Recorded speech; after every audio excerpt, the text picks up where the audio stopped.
অন্নপূর্ণার রান্নাঘরে আপনাদের সবাইকে স্বাগত জানাই। আজকে আমি আপনাদের দেখাবো আলু দিয়ে প্যানকেক। এটা খুবই ইজি এবং খুব শর্ট টাইমে রান্না করা যায়। এটা খুবই হেলদি এবং টেস্টি ব্রেকফাস্ট। এবার দেখুন, আমি এই 3টে মিডিয়াম সাইজের আলু নিয়ে নিয়েছি। আলুগুলোকে আমি পিলার দিয়ে ছিলে নেব।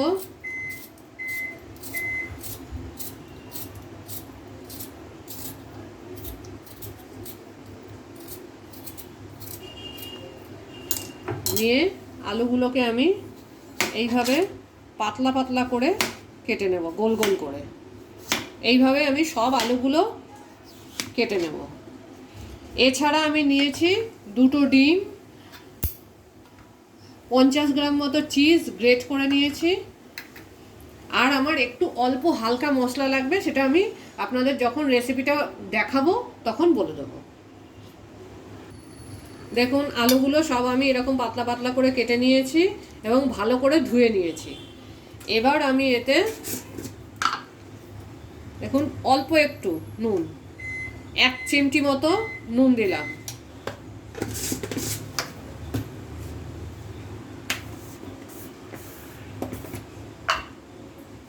এই ছোট্ট চামচের অল্প, একদম ছোট দেখতে পাচ্ছেন, এই চামচের 1 চামচ গোলমরিচ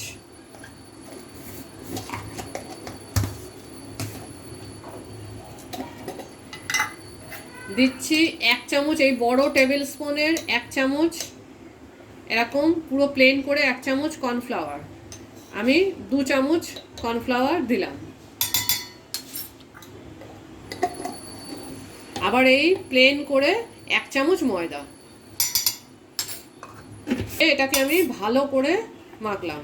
যদি মনে হয় স্পুন দিয়ে হচ্ছে না, তাহলে ভালো করে হাত দিয়ে মাখিয়ে নেবেন।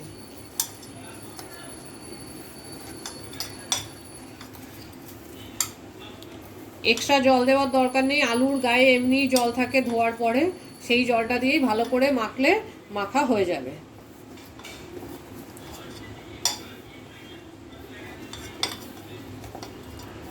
দেখুন, এগুলো সব কিরকম মাখা মাখা হয়ে গেছে। একেবারে শুকনো নেই, কিন্তু জলও নেই এতে। আর প্রত্যেকটা আলু কিন্তু এরকম আলাদা আলাদা করেই আমি ছাড়বো।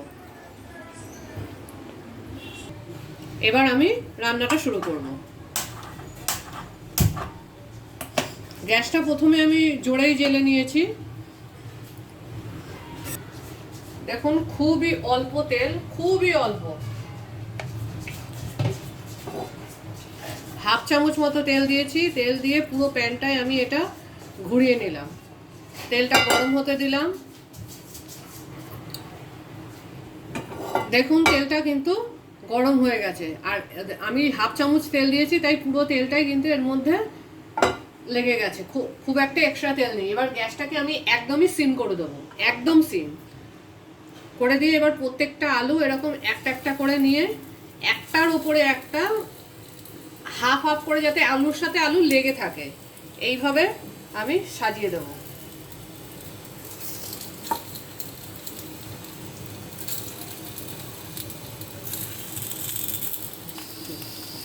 দেখুন, আলুগুলো আমি এইভাবে সাজিয়ে নিয়েছি। গ্যাসটা একদম সিম করা আছে আমার। আমি এবার এটাকে ঢেকে দেব। আমি 1-1.5 মিনিট পরপরই এটাকে তুলে একটা টুথপিক দিয়ে দেখে নেব যে আলুটা নরম হয়েছে কিনা। দেখুন, গ্যাসটা একদম সিম থাকার জন্য এটা কিন্তু একটা ভেপার তৈরি হয়েছে এবং এটা ভেপারেই হবে। আমাকে দেখতে হবে যে আলুগুলো সেদ্ধ হয়েছে কিনা। এখনো হয়নি, তার মানে আমাকে আবার ঢেকে দিতে হবে। এবার এটা হতে থাকুক, ততক্ষণ আমি দেখে নেব ডিমটা কি করে তৈরি করব।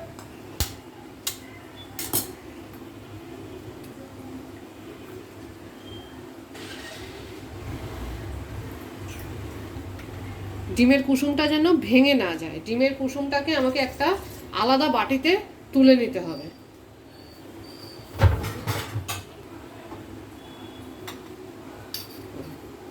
দেখুন, এই ডিমের কুসুমটাকে আমি এই আলাদা করে এই বাটিতে তুলে নিলাম, আর সাদা অংশটা আলাদা থাকলো। এবার আরেকটা ডিম আবার ফাটাবো।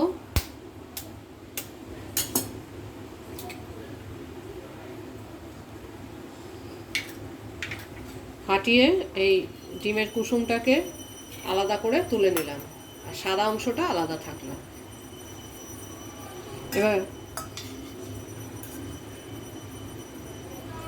এবার ডিমের কুসুম এবং সাদা অংশ দুটোর মধ্যেই আমি একটু ছিটে ছিটে নুন দিয়ে দিলাম,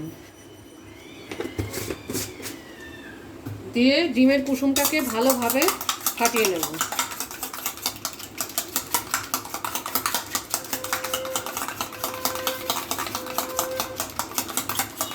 খুবই ভালোভাবে ফাটাতে হবে।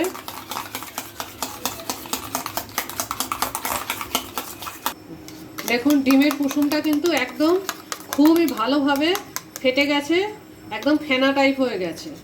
এবার আমি এটাকে খুলে দেখব। আমি কাঠি দিয়ে দেখছি আমার আলুগুলো কিন্তু সব সেদ্ধ হয়ে গেছে। এবার আমি এর ওপরে ডিমটাকে দিয়ে দেব, কুসুমটা, শুধু কুসুমটাকে।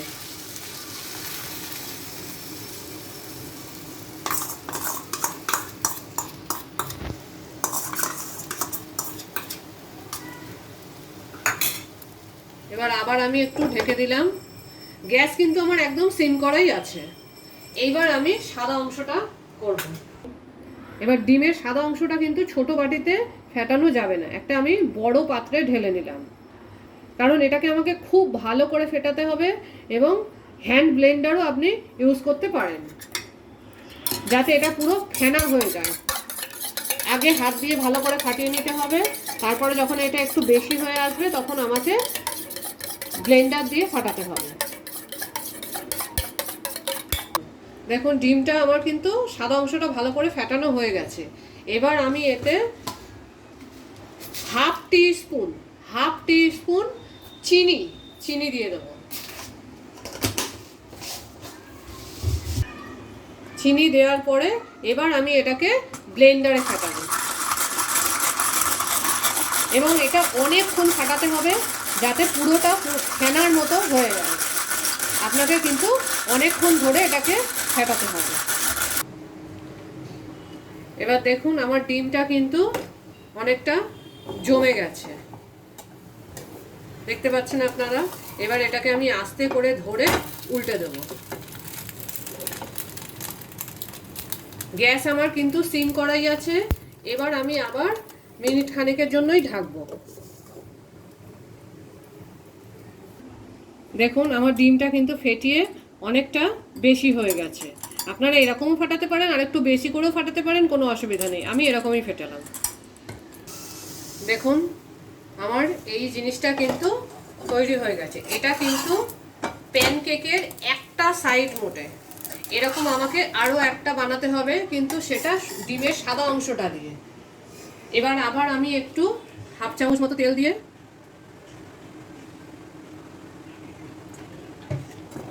তেলটাকে গরম করে নিয়ে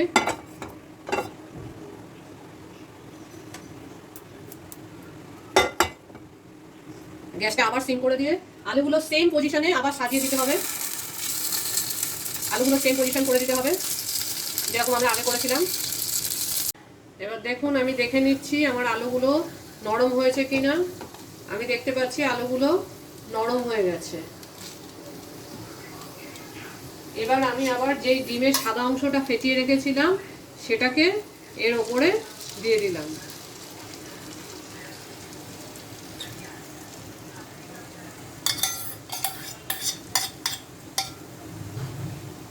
দিয়ে ঢাকা দিয়ে দিলাম।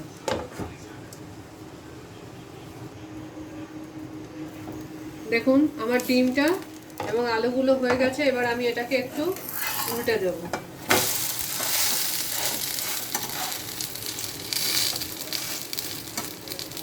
ডিমের হলুদ অংশ এবং সাদা অংশটা আলাদা করার একটাই কারণ, সাদা অংশটা বেশি ফোলে সবসময়, হলুদ অংশটা একটু কম ফোলে।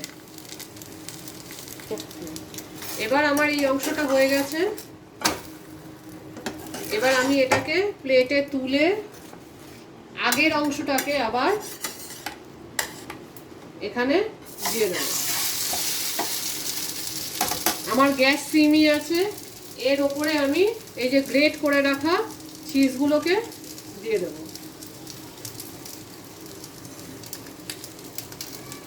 এইবার দেখুন ওই পরের অংশটাকে আমি এভাবে উল্টে নিয়েছি এবং এই যে উল্টিয়ে নিয়ে এর ওপরে চাপা দিয়ে দিচ্ছি।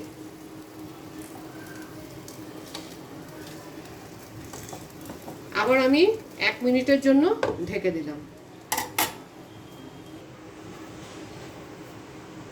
1 মিনিট হয়ে গেছে, আমি এটাকে খুললাম, খুলে একটু উল্টে দেওয়ার চেষ্টা করলাম, উল্টে দিলাম। আবার আমি 1 থেকে 1.5 মিনিট ঢেকে দেবো যাতে চিজটা গলে ওর সাথে মিশে যায়। এবার আমার চিজটা নিশ্চয়ই গলে গেছে। এবার আমি আবার এটাকে একবার উল্টে দেওয়ার চেষ্টা করব। উল্টে দিলাম, গ্যাসটা একটুখানি বাড়িয়েই যাতে চিজটা গলে। দেখুন চিজটা পুরো গলে যা। এবার আমি গ্যাসটা নিভিয়ে দিলাম, নিভিয়ে দিয়ে আমি 1 মিনিট ঢেকে রেখে দেব। আমাদের পোটাটো প্যানকেক রেডি। এবং এটা আমরা মেয়োনিজ বা টমেটো সস, চিলি সসের সাথে সার্ভ করব। দেখুন আমাদের নরম, একদম নরম এবং সুস্বাদু প্যানকেক কিন্তু রেডি। এই হেলদি আর টেস্টি রেসিপিটা ট্রাই করে ফেলুন ব্রেকফাস্ট বা স্ন্যাক্সে। যদি ভালো লেগে থাকে লাইক, শেয়ার আর সাবস্ক্রাইব করবেন। Thank you for watching.